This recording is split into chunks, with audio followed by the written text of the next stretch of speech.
dedicate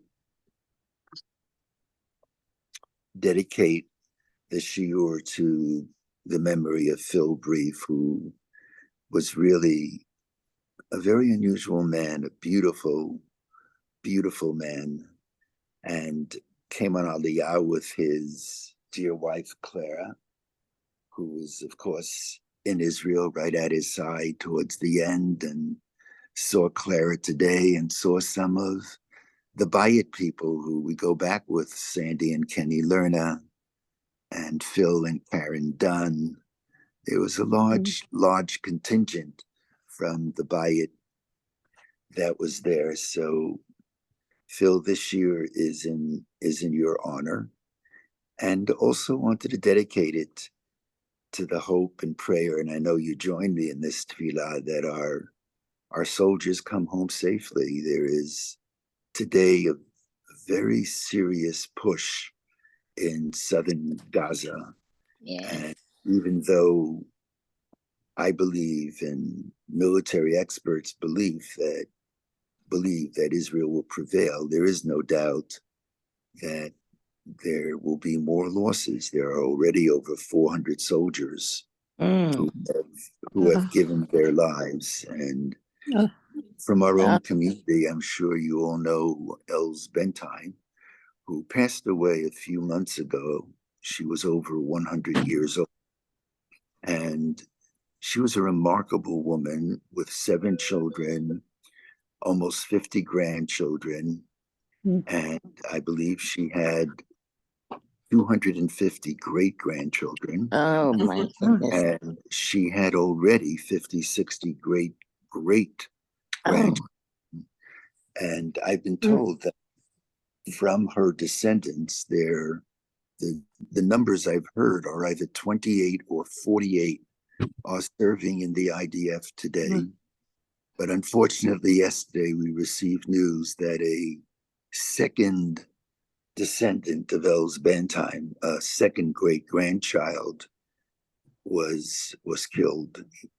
First was killed in the beginning of the war, and this was a second. And we're personally a bit on edge because our eldest grandson, Gilad, that's Ilana and Michael's eldest, who is already 31 years old. He's not a kid, but he's in what's called Miluim. He's in the reserves. And even though if you're in the reserves, there are ways you can get out of it, he refuses. He refuses, and he's been stationed up north, but he's now being directed to the south. He can't tell me exactly when and where, but I know he will be going in. So if you can have Gilad with all the other soldiers in mind in our prayers. Last week I was in Kfar Aza. Kfar Aza is one of the communities that was devastated. Tens and tens of people were murdered in the most brutal way. Now, in my lifetime as an activist, I've seen places that have been decimated, devastated. 9/11 is an example. A particularist example would be the Amia in Buenos Aires that was bombed and blown to smithereens, and 86 people were murdered. But I've never seen what I saw in Kfar Aza, and I want to tell you why. What I saw there was the remains, or you could actually see you could feel that the murder, which was direct, eyeball to eyeball, that is to say, nothing is more horrific than taking planes into the Twin Towers, or a blast in front of a building like Amiya that takes it down.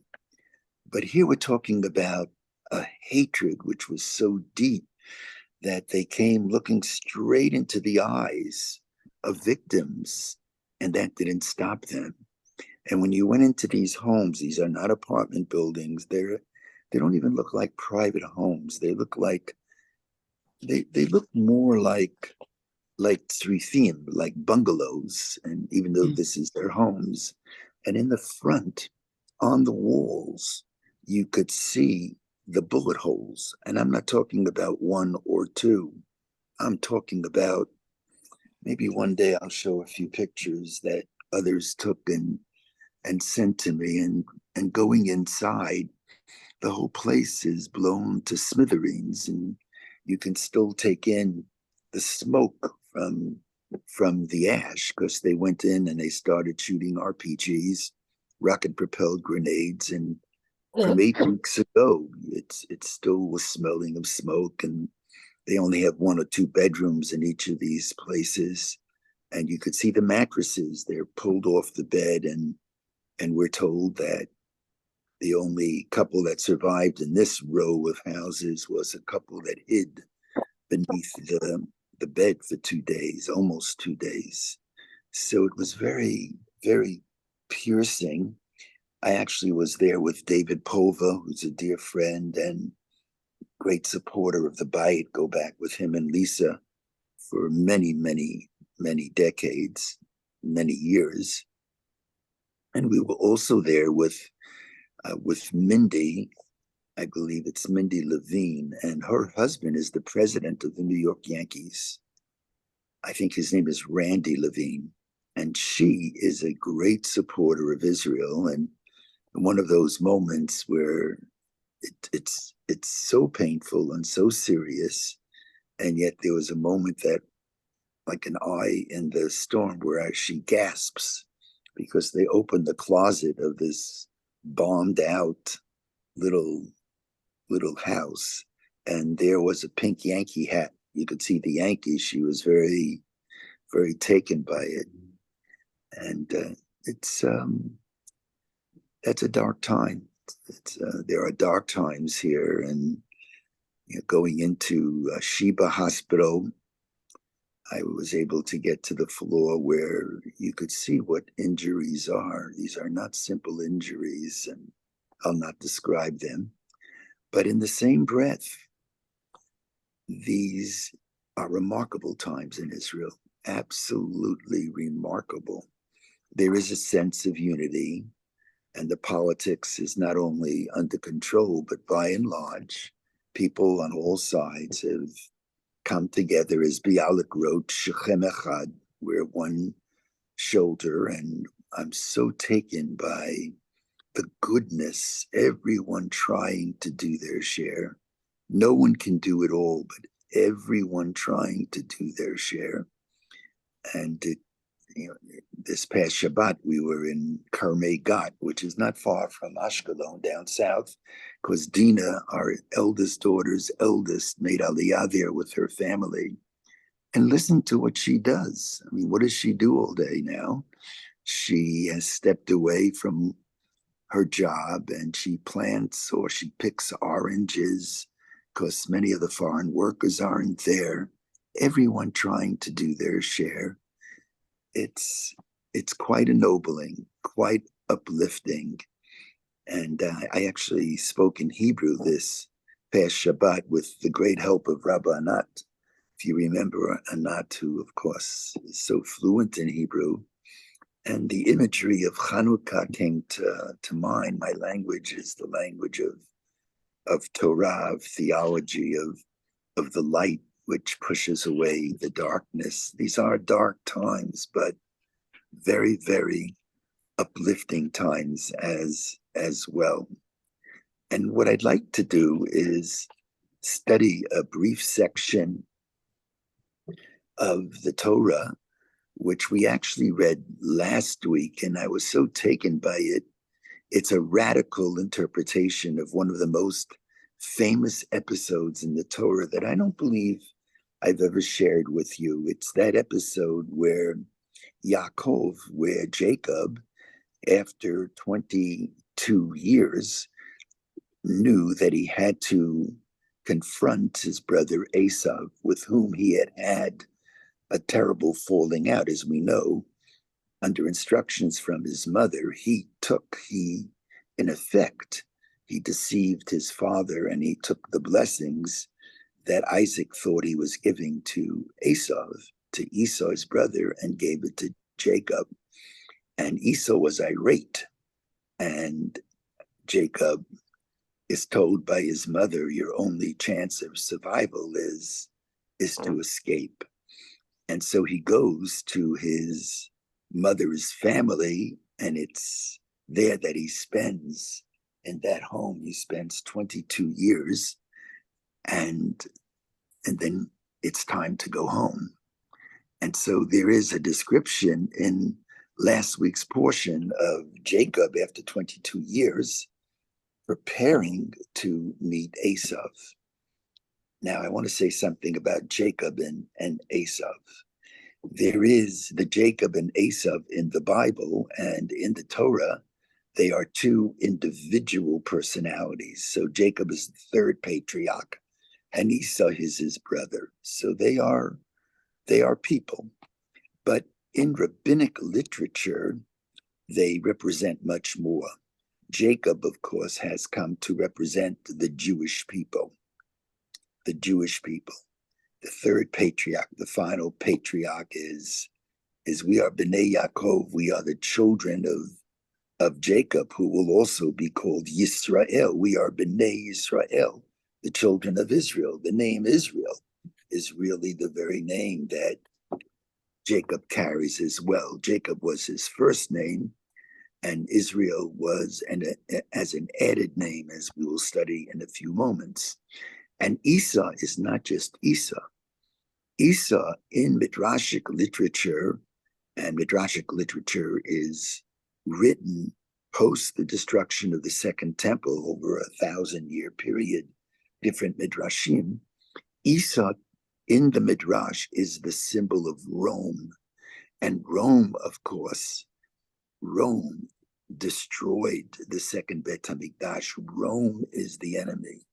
And even though Rome and in the beginning of Christianity, they were at odds, going down the road a couple hundred years, Christianity also became the enemy of the Jewish people, as we know, going beyond 70 AD. We know, as Royal Hilberg wrote in The Destruction of European Jewry, that we experienced 1,500 years of what is called what Hilberg calls European anti-Semitism. So many commentaries, when they look at the story, the confrontation of Yaakov, of Jacob and Esau after 22 years, they see it as the confrontation of anti-Semitism. They see it as Jacob standing up before an enemy, Edom, Rome. In those days, Christianity. In our days, it's much more, tragically, much more. Unfortunately, it's Islam. It's a battle. It's a battle, and we're standing up against anti-Semites. And Jacob asks his emissaries whether they could search out what Esau's camp, what his entourage looks like. And they come back and they tell Jacob that Esau is coming, Varbameot Ishimo, and he's coming with 400 men. Now, to the careful reader of Tanakh, whenever someone is with 400 men, 400 is that number. I don't know if there was exactly 400, but 400 means this is a serious Caesar-type military operation. 400 means they're really coming at you. If one studies the book of Samuel, of Shmuel, David HaMelech, he starts out with 200, then 400. That was his army. That was his pluga, the plugot. And they tell him that Esau is coming with 400 men. And so to the reader, what it's saying is they're telling Jacob, Esau is ready to go to war with you and to kill you. And then the Torah talks about how Jacob prepares his camp in such a way that he does everything he can to protect his wives and his children, and he is a very wealthy man, and so he prepares animals to be gifts to Esau. Maybe he thought he could ingratiate Esau and somehow win his heart. And he's preparing. These are many sentences at the outset of last week's portion, Vayishlach. And then we're suddenly told these words, chapter 32, sentence 25. And my Shuli, who knows what I'm going to say before I'm saying it, because this is the text I spoke about in Hebrew this past Shabbat. Vayivater Yaakov levado. And Jacob was alone. Levado means alone. And Jacob, Vayivater, means he was left.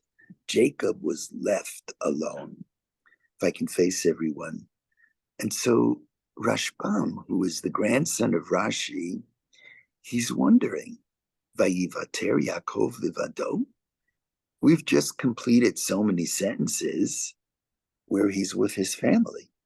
He's with his family. He's preparing his family, protecting them. And it's actually talking about Vayavor et kol ashelo. He's with his family. How is it possible that he's alone?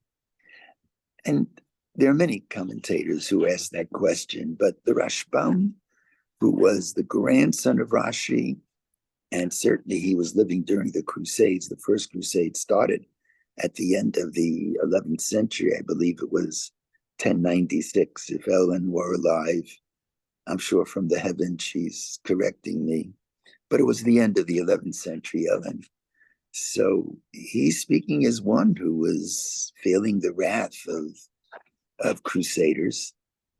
And the Rashbam says the following. If we look in answer to the question of why was Jacob alone, he suggests that if we look at Jacob's life up to this point, every time he faced a challenge, he ran. And so we mentioned before, he deceives his father and he takes the blessings.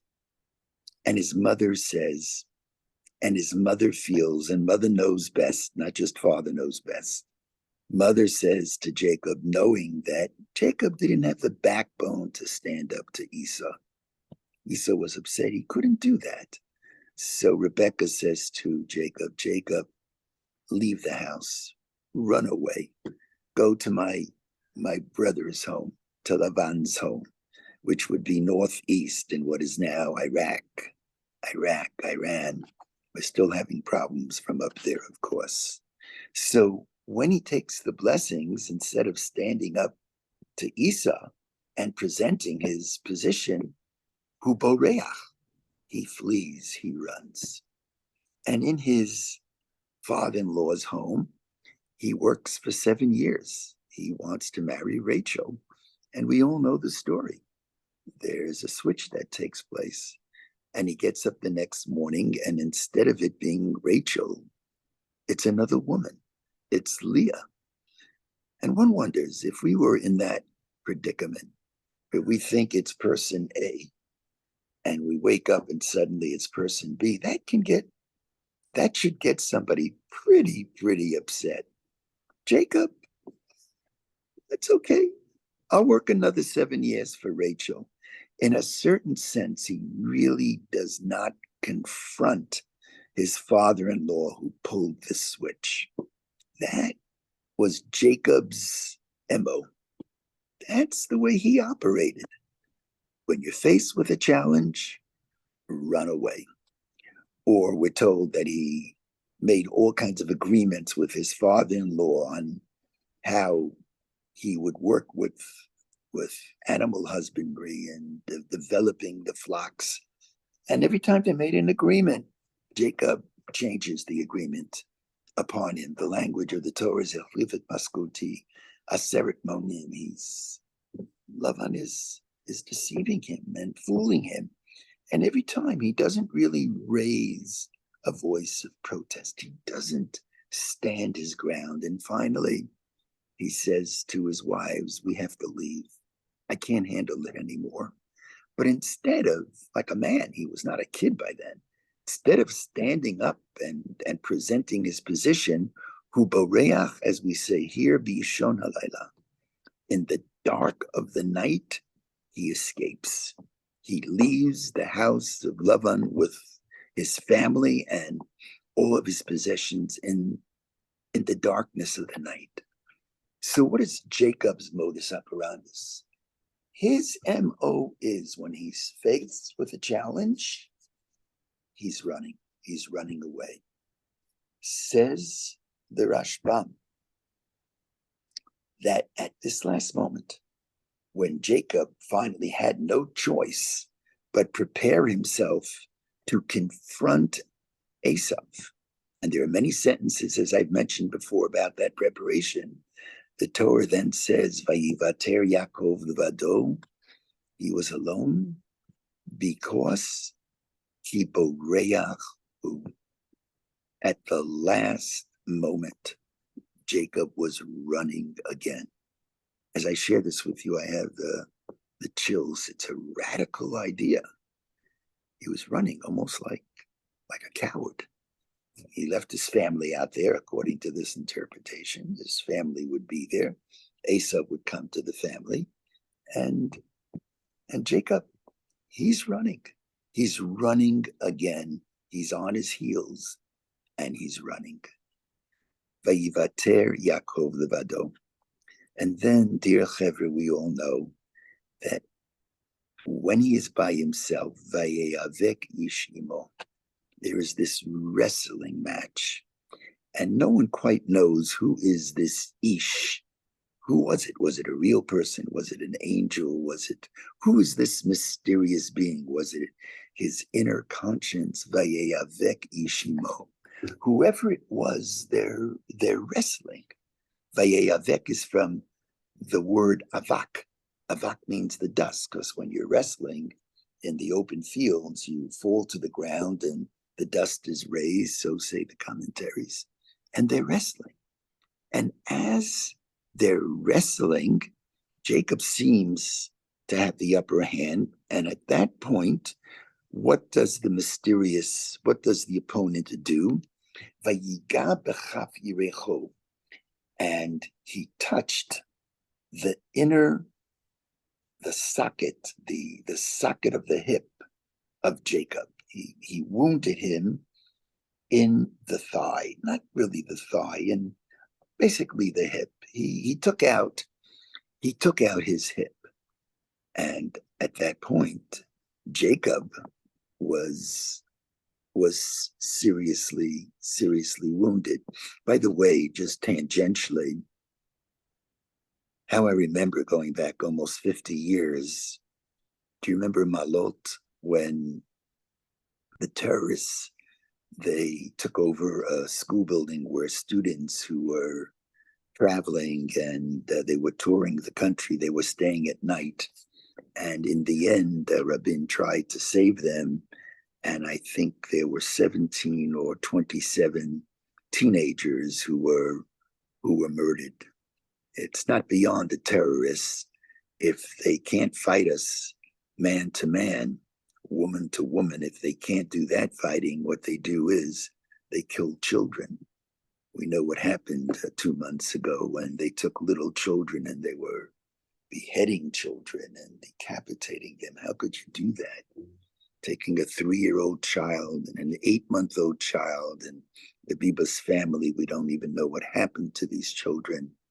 So there are some commentaries who understand that this battle reflects the battles throughout the ages. When the enemy can't defeat us, what they do is they touch us in the hollow of the thigh, and the thigh, they say, represents the loins. They attack children. They attack those who are most vulnerable and those weak.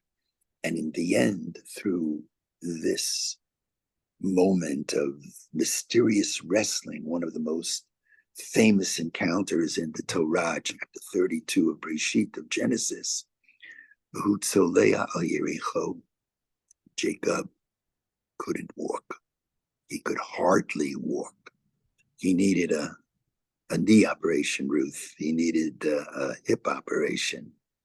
And says the same Rashbam that that's the deeper meaning of that wrestling match. This mysterious person was God's emissary.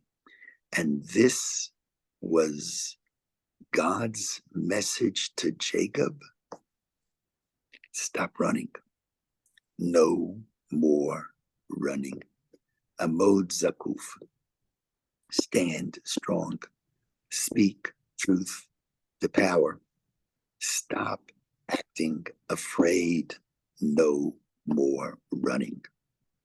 So the Jacob who was alone because he was running is being taught through this magnificent esoteric event. Jacob, Jew, Jacob represents the Jew, no more running. And it was right then that Jacob's name, it's not changed, but he receives a second name. And he is told by this mysterious being who recognized that Jacob had overcome him. And he says to Jacob, because Jacob insisted on being blessed, he said, I know your name up to this point has been Jacob. Now your name will also be Israel. And here I'd like to suggest the following, that the word Jacob, Yaakov, comes from the word akiv. Akiv means the heel. Akiv is the heel of the foot. Because Jacob up to this point was an Heel man. He was always running on his heels. And now the angel says, you've learned. Your name will be Israel, and the reason of the name is given in the text, Ki sarita im Elokim v'manashim batuchal, because you have stood strong and wrestled and fought with this being, batuchal, and you have succeeded. In other words, according to Rashbam, and he was facing the enemy, the Crusaders, and Jews were so outnumbered, outmanned, and they certainly didn't have the military guns and what have you. So he was, I think, speaking to his own generation, whatever is unfolding, we can't run. We have to be Israel. We have to be Kisarita im Elokim v'nashim batuchal. One last step. In the end, Esau and Jacob meet. And Esau, the man who was coming with a battalion, a platoon of 400 battle-strong soldiers, he embraces Jacob. And so one wonders, wait a minute, he was ready to do battle. What is it that changed his whole attitude? Why in the end does he embrace Jacob? And the commentaries say, in the spirit of Rashbam, that when Esau saw that Jacob was no longer running and he was standing strong with self-respect and self-dignity and self-pride, a Jew who was strong, then Jacob has respect. Then Esau has respect for Jacob and understands, this is not a person I want to fight. You can only expect others to respect you if you have some self-respect. You can only expect a person to give us dignity if you have self-dignity. This is the story of the Middle East today. The enemy only understands strength. If you look weak, they're going to take advantage and kill. But if you're strong, if you're powerful, then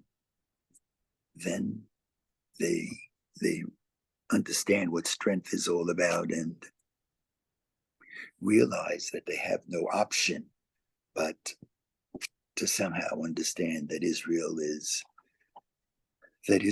here forever. And that's what we're seeing. We're seeing, look, in Israel, you've heard me say this, we're not just studying Jewish history today, we're living history. We're living through one of the most serious pogroms we've ever experienced. A serious pogrom and we all know what's occurred. But it's one difference, and that difference is we have a state of Israel and we have the IDF. And yes, it happened. It should never have happened. And there are going to be studies and investigations on why it happened. It's just not for now. Now we've got a new battle. Now we've got to do battle and with Israel and with its Haganah Israel, we will overcome. We will overcome. You know, I have found in my very small standing up and fighting anti-Semites over the years and all kinds of manifestations. It hurts me to say this, but as a general rule, wherever we traveled, and even for American Jewry, even though it seems obvious that you got to stand up against an anti-Semite, Jews are afraid. They're afraid to stand up to anti-Semites. Why? Maybe because there's a fear that if you stand up, it'll attract too much attention to the Jewish people and it will make us more vulnerable. Maybe wherever we traveled in Europe, the Jewish community would tell us, Avi, please leave, you're inspiring anti-Semitism.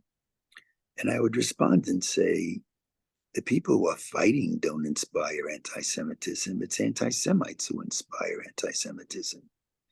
And the more we speak out, the more we speak up without fear, without acting afraid, the more our community is protected rather than rendered vulnerable. Now, I don't mean to say anything bad about certainly the Jewish community in Europe. We were traveling with American passports.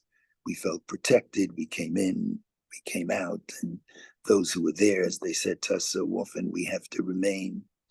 But I still think this position is very important. That when one deals with anti-Semitism, when you're dealing with an Esau, you've got to stand strong. And no matter what you're emoting and feeling, you've got to act strong. You can't run. I see this, by the way, as a marked difference between Israeli culture and American culture. You take an American kid who's 17 and 18, and let's say if they're attacked, very often they run. There are many kids on campus, they're fighting, but they're afraid to wear their kippot, or they're not going to wear their kippot, or whatever it may be. There were threats against the Jewish community when there were day schools that actually closed. Here in Israel, it's a different story. When I sit with our grandchildren and they talk about this, and it's not just what they talk about it, I see it within their own conduct. If they're going to be confronted, they are not going to run. They stand strong. They understand that is a basic principle of fighting our enemies. And that's what I wanted to share with you. I wanted to share with you on the eve of Hanukkah, which begins Thursday night, that it's a great honor to be here now. I miss Riverdale very much.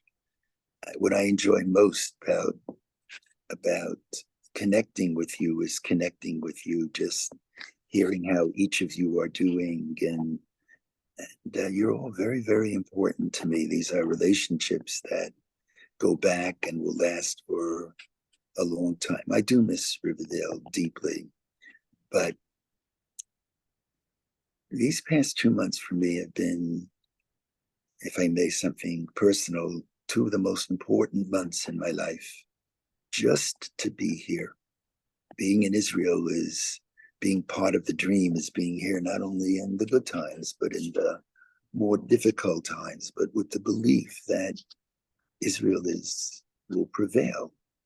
Israel will prevail. And I know that all of you in your own way, all of you, like Arnie said about Debbie, everybody, no one can do it all. Everybody does their own share, everybody making their small contribution. And when I think about my humble activism, there's no doubt that where were we inspired to stand up?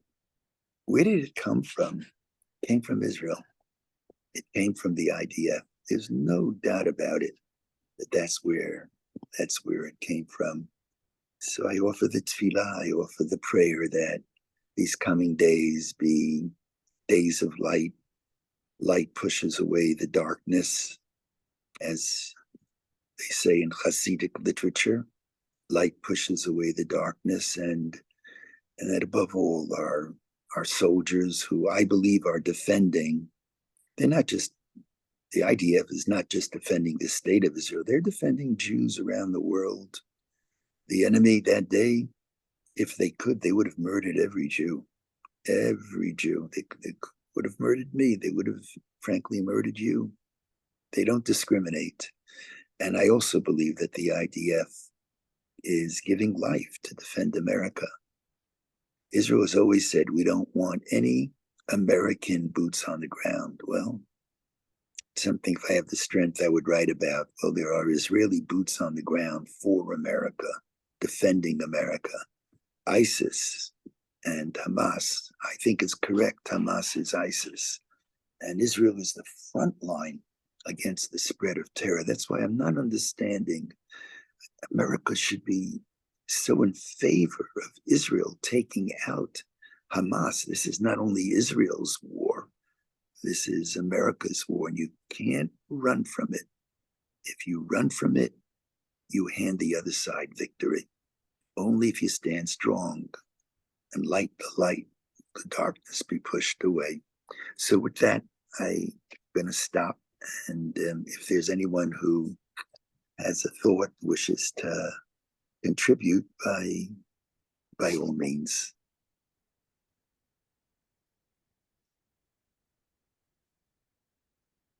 I see, let me just look for hands. I see Lance's hand. Did I miss anybody's hands so far? And I see Arnie's.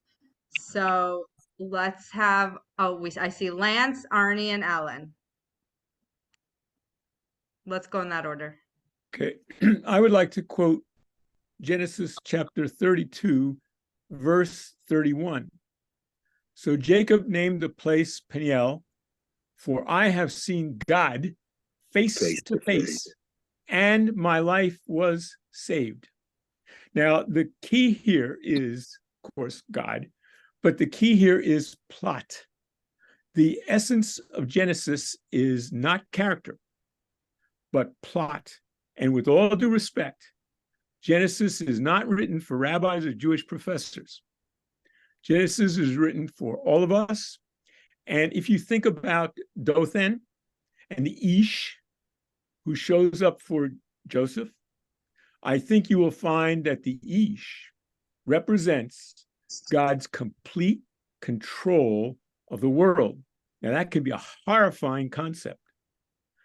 But on the other hand, it seems to me that is what Genesis is all about. Now, ironically, if you know Shakespeare's Hamlet, you will know that at the end of Hamlet, there is the Fall of the Sparrow speech, which makes it abundantly clear that in Hamlet, God is in complete control and is the sovereign of the universe. Now, yesterday, ChatGPT apologized to me because ChatGPT made a mistake about Hamlet's text. And I called ChatGPT out, and ChatGPT wrote back and said, "Thank you for correcting me." By the way, I think I totally agree with everything else that Rabbi Weiss said. And I couldn't agree with you more that if I know anything, it's only because I don't mean this in a gratuitous way. I mean in the most sincere way. I've learned so much from all of you. You're so right. Well, I So just thank want you, one Lance. quick comment, if I may. Yes, The Lance. snowflakes that Yeah. extremely impressive that Shuli brought out in Ottawa. For Did you me, see those, Rabbi? You were on? You saw the snowflakes? I didn't know. you want Let to me show see. that again, Shuli? Can you do Yeah, that? I just might have to load it up because I had to close the program because it was making noise in the background. Let me see if I can get it quickly. Anyway, keep talking and I'll look for it. Okay, well, I have this thing which is called a hierophany. And last night, Rob Stephen actually used the word about something that I said. Technically, a hierophany is a term devised by Mircea Eliade, who is not Jewish, a professor of religion. And hierophany is a manifestation of God in the world. And it seems to me that those snowflakes are hierophanies, manifestations of God in the world. Yes. Here we go. Yeah. I think I have it. Just trying to get back my Zoom. Okay. So Rabbi, this was at the big rally in Canada, which of course is not big compared to Washington, but these were the snowflakes. Mm. Here's another one. Hold on. As you see all my chat with my family. Hold Yeah. on. This was one of my sister's friends who was there. These Magen David snowflakes Well, were the thing. Yeah. See that all over there? All these yeah. Magen Davids. hmm hmm Yeah. Thank you. I think that Arnie wanted to say something now. My dear Arnie. I have a question and a comment. The comment is Jacob wrestles with the angel and or whoever that the man is, and he's significantly injured. But it's always bothered me that from that moment on, there's no sign of his being disabled. He travels across the country, he goes here and there, goes down to Egypt, doesn't come back. There's no sign of his being disabled. And that's always bothered me, I guess. Then my question is, in chapter 32, sentence 22, if I'm remembering correctly, it says Jacob goes across the river and then he sends his possessions. I don't know if he's sending his possessions away from him, if they're already there and he's sending them away, or if he's sending for them to come to his side of the river. Right.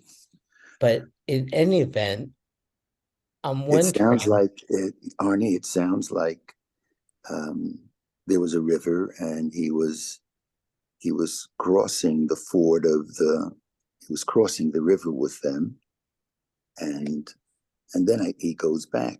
And when he goes back, maybe he went for some final objects. But the way the Rashbam, he's reading into it.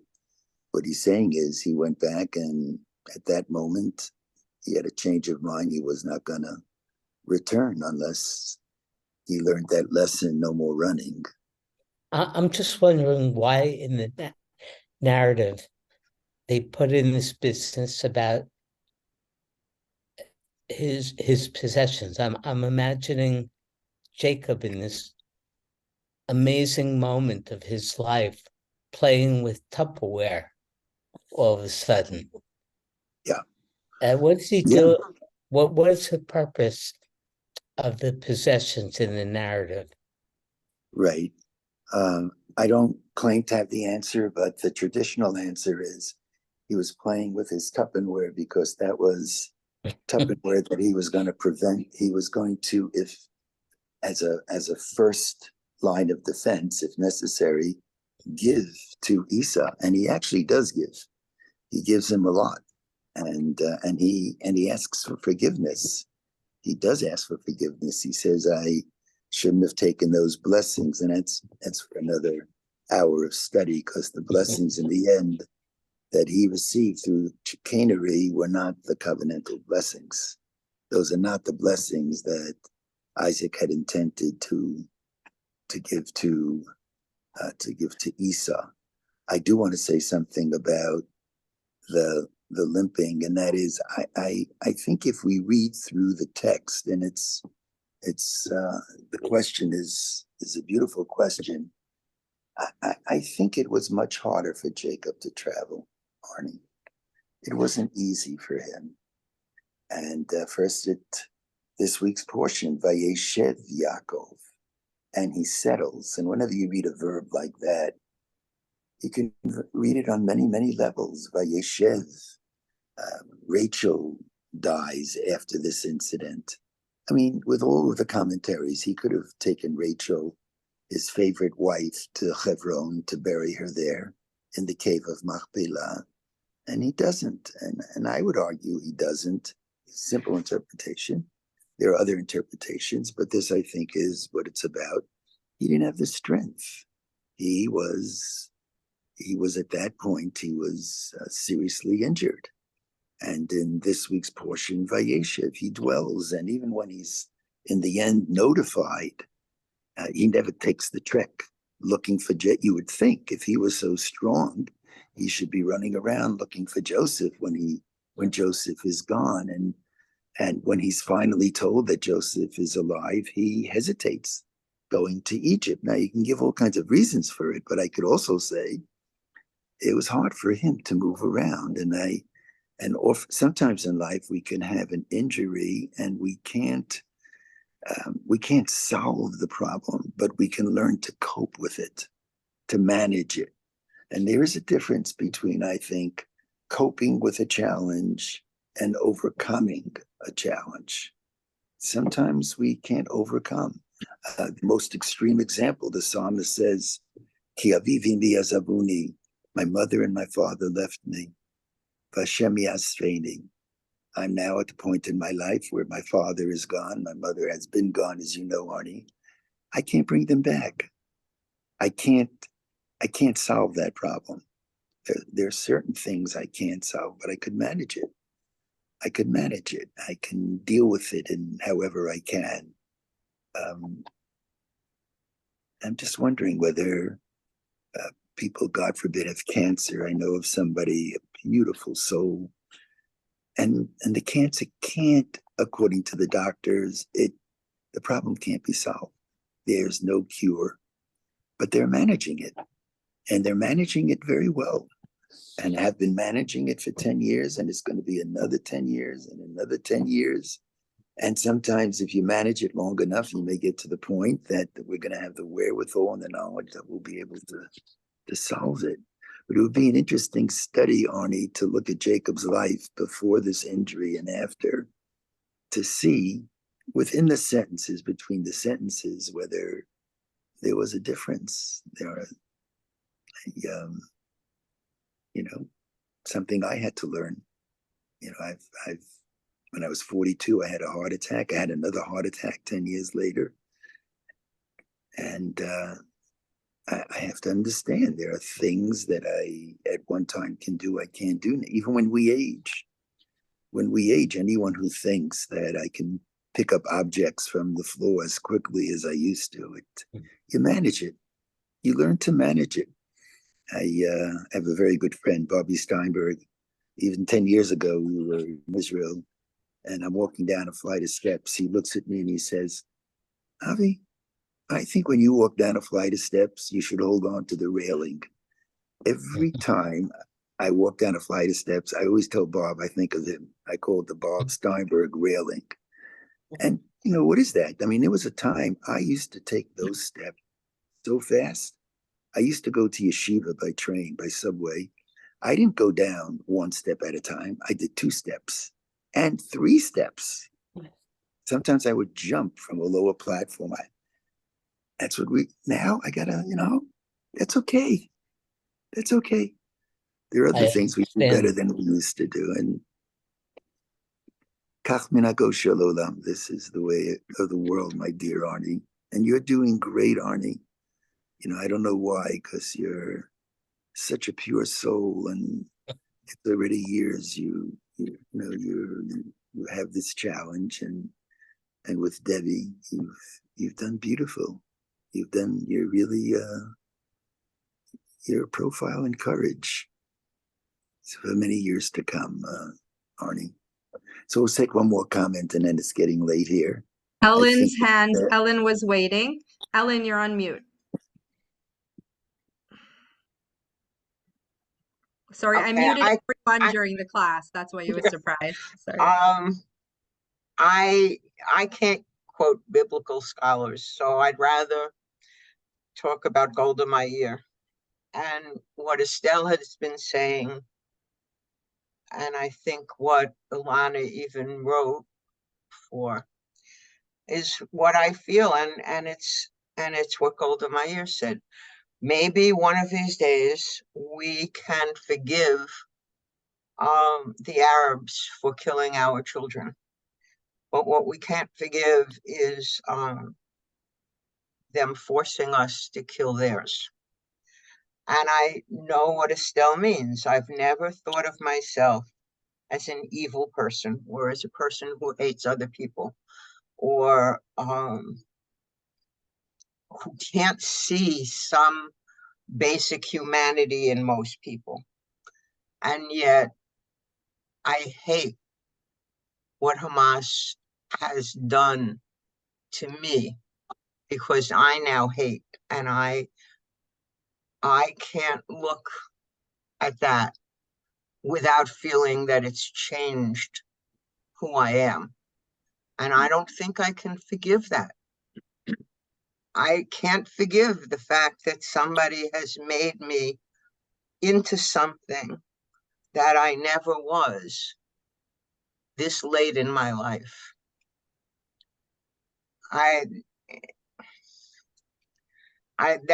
That's all that I take away from. That's one of the things I take away. And I think that's what Estelle is saying too, is that I can't forgive them. I look at them and it's beastly. What they did was beastly. Bombing, you might eventually learn to forgive, but this, no. That was said so poetically and beautifully that I think that's ending on the high of the high.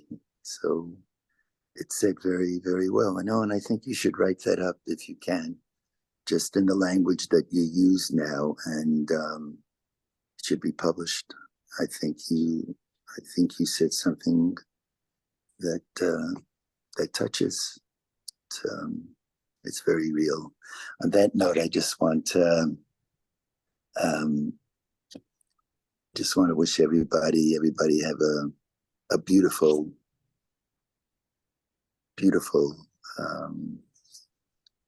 Hanukkah. And I see, Ilana, what you wrote, and maybe I think she's actually not on anymore, Rabbi. I think that's why she wrote it in. So maybe yeah, no, it's very tough. I know we have our grandchildren in medical school and dental school, and they're studying with Muslims and with whom they felt close, and no more. I love you, all of you, and just be well and have a beautiful Rosh Hashanah, everybody. A beautiful Hanukkah. I'm sorry. Chag Sameach, everybody. God bless you.